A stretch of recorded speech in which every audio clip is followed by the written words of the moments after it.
If you're looking at starting a consulting business, how ready are you for high-end clients? This week's episode is all about setting yourself up for success, as well as the tangible setting up operationally, providing you with achievable steps in 14 weeks. Welcome to the Leverage Business Podcast, where we believe business success is about working smarter, not harder, leveraging your time and expertise in ways that fit the digital age you and your clients live in today. I'm your host, Jay Allison, author of Leverage Consulting in the Digital Age and founder of the iSuccess Business Academy. And every week I'll be sharing insights into how you can apply the power of leverage to grow your consulting, coaching, or other expert services business and create true freedom and independent success with mindset, marketing, and money model breakthroughs. Because when you get leveraged, the sky's the limit. Let's go for it.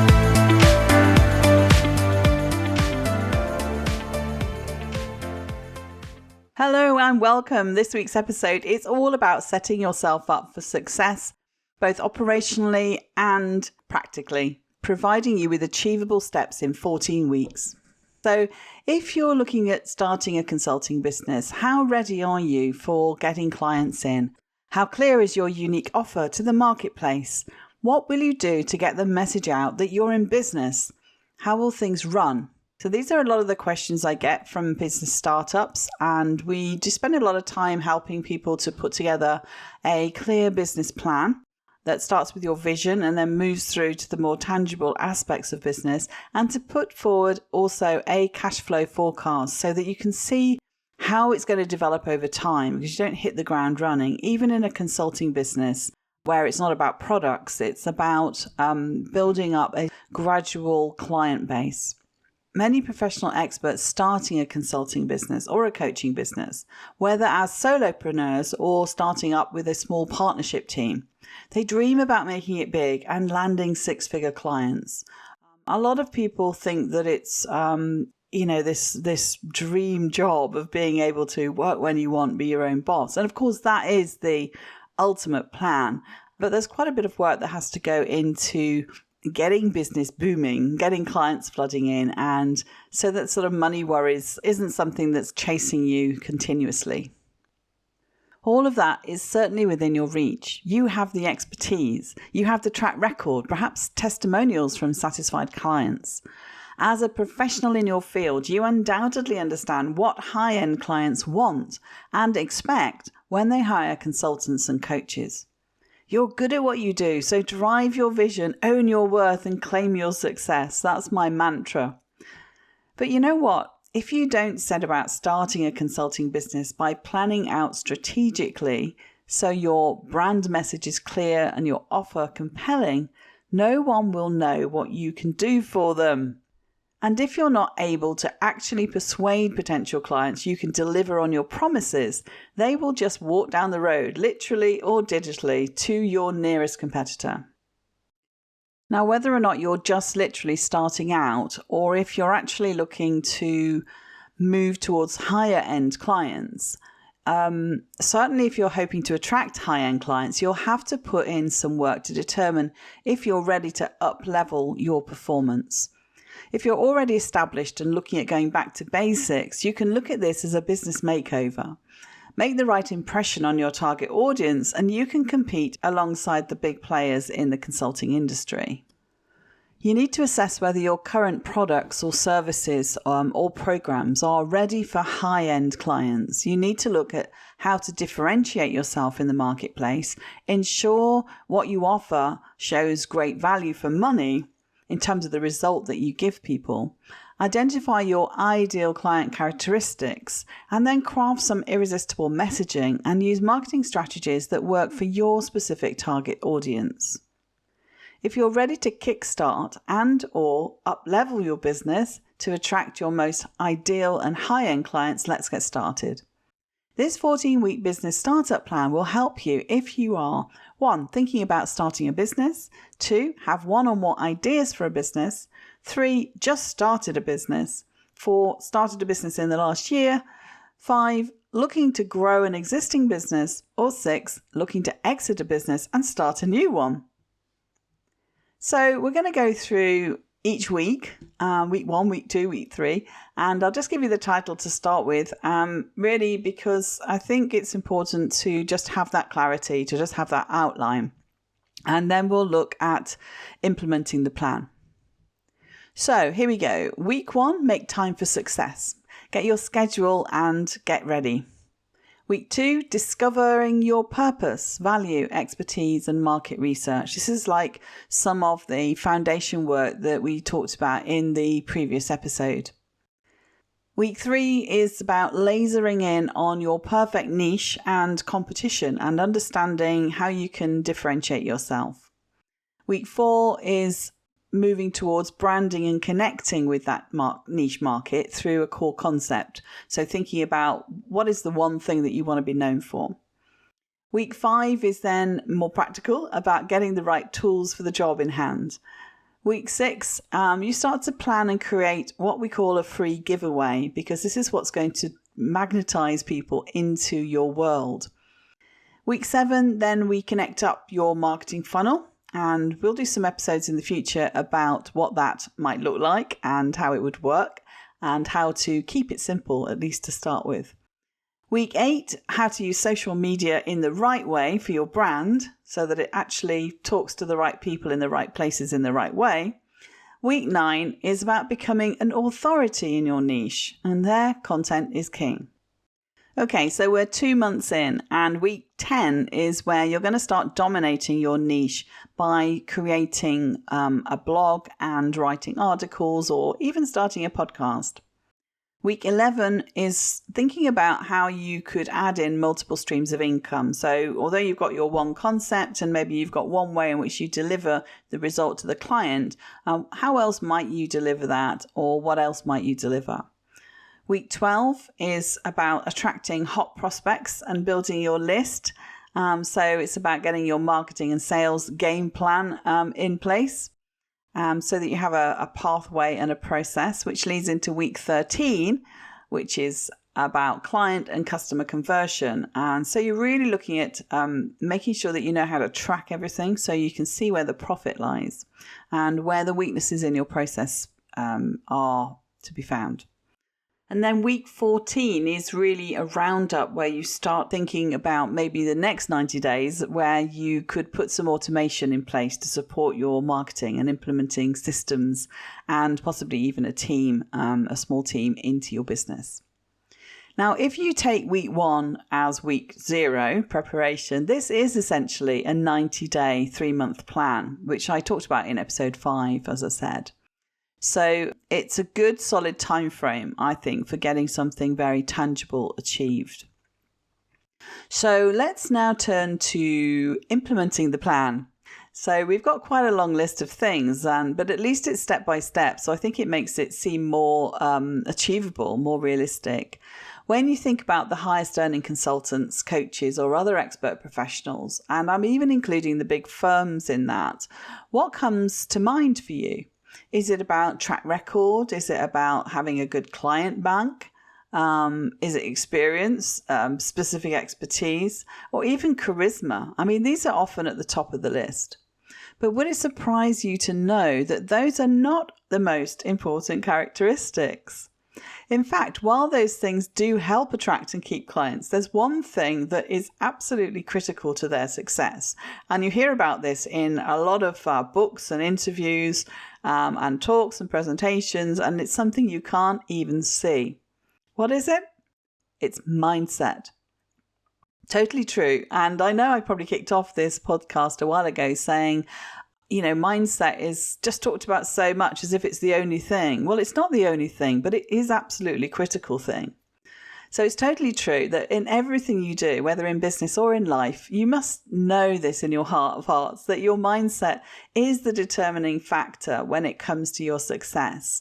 Unless you're incredibly thick-skinned and just sort of plunge ahead with everything without sort of too much reflection, then we tend, I think, as entrepreneurs, as ambitious people, we tend to question everything, question ourselves, doubt creeps in. We've got things like imposter syndrome. There's a whole load of things that really can hold you back if you don't get a handle on it and you don't understand that these things are a factor in your success. So your business plans are no different. And I've seen it time and again.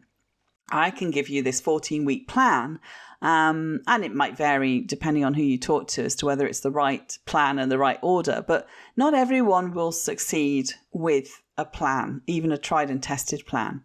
And not because the plan isn't good, but because the right mindset isn't driving it forward. Now, I'm a big fan of James Wedmore's Mind Your Business podcast because his insights on mindset are so helpful to the growth and success of my own business. And it's interesting because although you might say, well, he's one of these sort of super gurus earning sort of 8 figures or whatever, what does he know? But actually, I think because he's come up the ranks and he's had some of the failures and the setbacks, he does still keep very much in tune with what made the biggest difference for him, rather than thinking, well, everyone should be able to do it like me. And I know all this talk about mindset may sound a bit fluffy to you, and it certainly did a little bit and does still a little bit sometimes. If you work in a very deductive and analytical field, then it's really hard to kind of get a grasp on it. But I can tell you that implementing your vision and your 14-week plan rests on you being in the driving seat. You're the captain of this ship and the journey that you're on. So you need to be fully on board in your mental health and in your thinking with the strategy. Your belief has to be unwavering, or at least mostly. If your mindset is wobbly, you will forever be attracting and working with clients who, while deserving and lovely, are less than your ideal. And when it comes to their ability to do what's needed to work effectively with you, or indeed their ability to pay what you're worth, you're going to struggle. So before you can realize your dreams of 6-figure clients or even 4 or 5-figure clients, you have to do this internal work. So because I've been through this as well, like I was just talking about with James, I'm challenging you to make some changes to your own way of thinking and understanding of certain elements of marketing, sales and service delivery so that they're more in line with what the top earners in your industry already do and how they behave and how they teach themselves how to sort of feel about things. And this idea of positivity and affirmations, it has to be backed up with actions. So to help you with implementing this plan, what I wanted to give you are 3 shifts that you might need to make to help ensure you get your plan implemented effectively. Okay, so here we go. Number 1, the power of a great attitude. One thing charismatic people have in common is a good attitude. Think about it. You'll never see me complaining about how the kids are sick again, or that the satellite repair guy is 40 minutes late, or even that the car blew a tyre. More than just being personable, whinging about stuff like that, majoring in the minors, so to speak, it's just a waste of energy. And I like to protect my energy. Instead, look at successful professionals around you and you'll notice in the majority of cases, they express positivity and gratitude in just about everything. If the kids are sick, they're grateful to have a business that allows them to stay home and play nurse. If the satellite guy is late, they're grateful to have an extra 40 minutes to read a book instead of watch television. And if the car died in the middle of running a week's worth of errands, they're happy to have found a mechanic who does great work at a reasonable price. If you think about it, there's always a positive to be found in every niggly thing that happens. And thinking in gratitude terms really does help your business energy rather than negative whinging that hinders your energy and productivity. Now, I've tested this out and it's absolutely true. And it's a little bit of brain training, because I think certainly as Brits, we like to moan and complain, especially about the weather. But it is a matter of, it can totally turn your day around if you suddenly kind of switch your thinking from being frustrated and negative to seeing the positive. And that shift in energy is really quite noticeable. So if you find yourself complaining, even in your head, turn your attitude around. There's nearly always something to be grateful for, even in the worst situations. And when you can rethink and revise your attitude for the better, you'll not only be happier, but you'll attract a better audience too. So number 2 is about growing your confidence. Now, here's something else top-end coaches have in common, and that's confidence. They believe in what they do. They believe in their ability to help others achieve the same thing. They walk on stage or join a webinar filled with the knowledge that what they're about to say will change the lives of those who are listening. And for me, it links really back to being really clear about who you are and what you stand for, and doing that internal work we talked about. It's not about being cocky or arrogant. It's just self-assured and confident. And if you don't have it yet, you can take steps to increase it. So first of all, obviously, that work on the foundations and being really clear about what you're good at and what you can deliver in terms of client work. But also start by asking yourself that in any new or comfortable situation, what's the worst that could happen? Because of those worst case scenarios, you can resolve what you have control over and let the rest go. So if you've agreed to speak say in front of a small group of business owners, and your fear is that you'll flub your speech, practicing beforehand will greatly improve your confidence. So it's a kind of a mitigating action that you're looking for.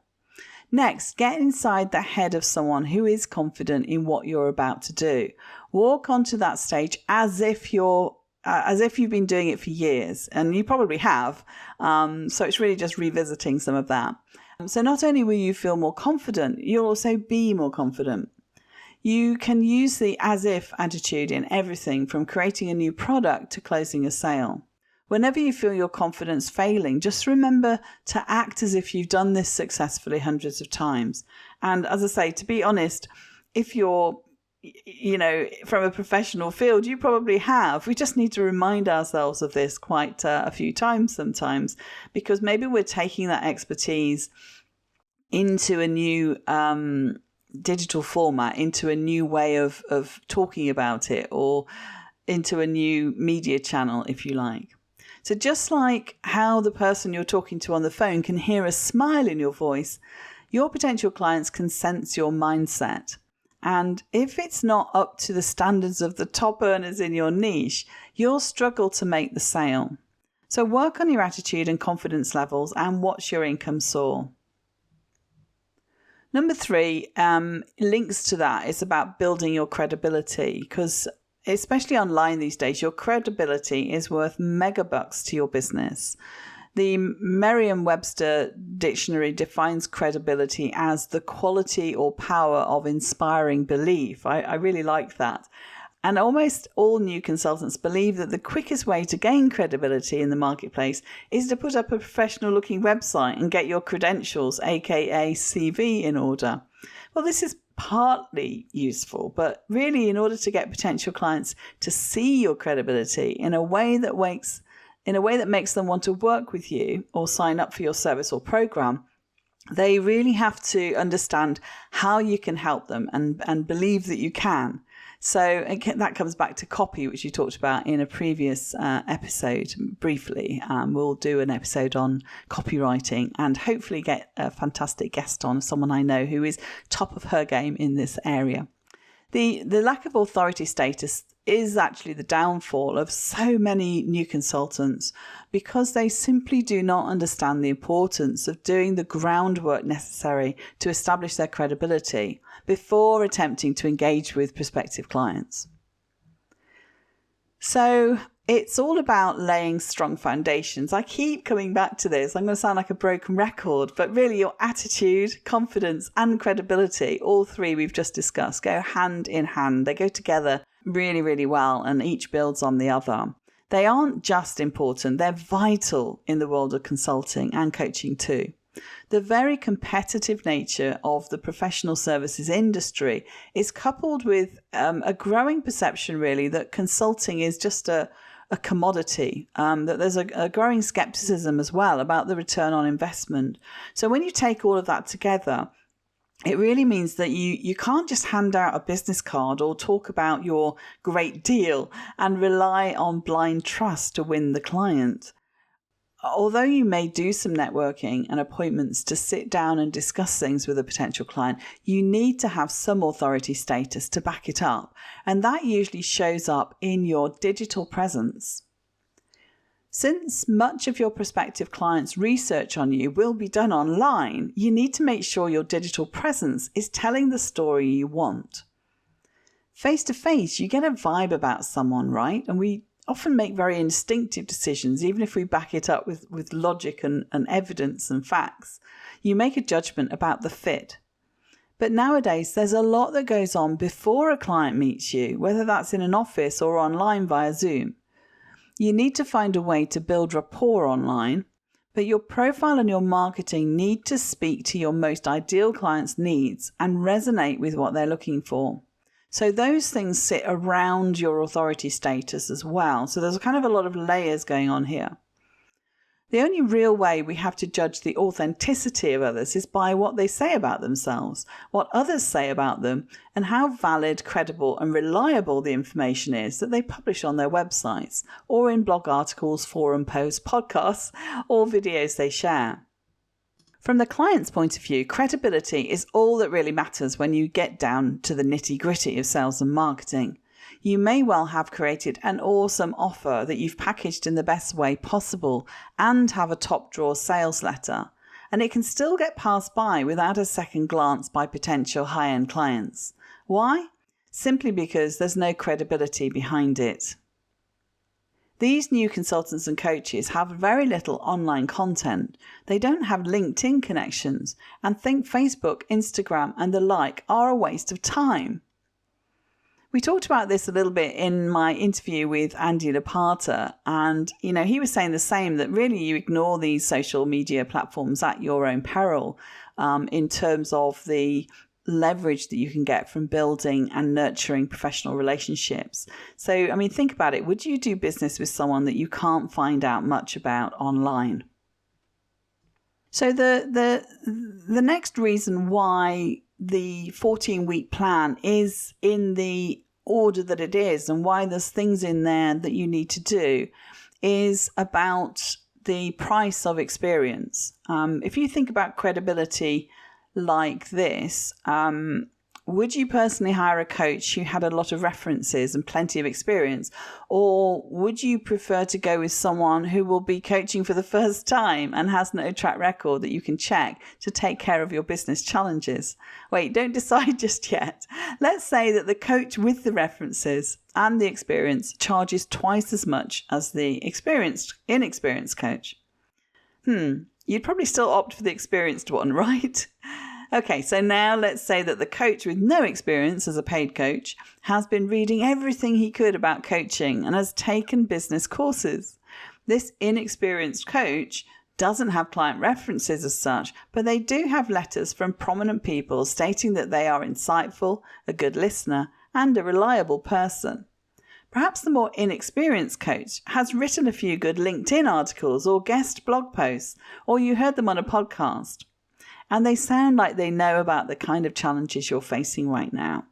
Remember, the inexperienced one charges a lot less. Now the choices are getting a lot more even. At this point, you might remember how hard it was for you to get your first job and your first consulting client if you're not starting from scratch. And because this person has taken the steps to gain credibility by reading, taking courses and writing articles or doing guest interviews, you decide to give him a shot. Now, I know the above example is a bit out there, but very much representative of the way business works these days. The world is full of experienced consultants and coaches who have a great many references, and clients don't always choose the cheapest. So we've got a 14-week plan. What's our next steps? Starting a consulting business, new kids on the block have a great shot at breaking into the market despite their lack of references and testimonials. Getting clients is possible if you're willing to put in the effort to lay good foundations. I told you I keep coming back to this. In summary, what this means is working on your mindset, establishing confidence and credibility in what you can do, and building an online presence that showcases it. Then the most stressful decision in starting a consulting business for you then is what you will charge. Strong foundations enable you to build big. This is why my 14-week plan for starting a business is set out the way it is. The full planner is one of the many resources available free to members inside the iSuccess Business Academy. There's a link in the show notes that you can explore a little more if that's something that would be of value to you. So that's it for this episode. I hope that you've got lots of insights out of that and can start to think about your plan in a very structured way. Now, next week, I've got a very special guest on, and we're going to be talking about happiness and how to leverage your inner mind to get it. So until then, take care. Thank you for listening to the Leverage Business Podcast. Want to create leverage in your business? Did this episode provide some insights and ideas to be thinking through? If so, subscribe so you get alerts when the next one's released. If you want to learn more or would like help and support with building a leveraged business that achieves true freedom for you, then head over to jallison.com/podcast to find all the resources and links that go with this show on my website and to join our iSuccess community. And if you're enjoying our content, it would be great if you could pop into Apple Podcasts or the app you listen from and leave me a rating and review. Everyone makes a difference to improving our rankings. So thank you if you've done that already. I appreciate you. So hey, that's it. Thank you for listening. I hope you've loved this episode and have some great takeaways to be thinking through. I wish you a pleasant, productive and profitable week, and I'll see you again next time for another episode of the Leverage Business Podcast.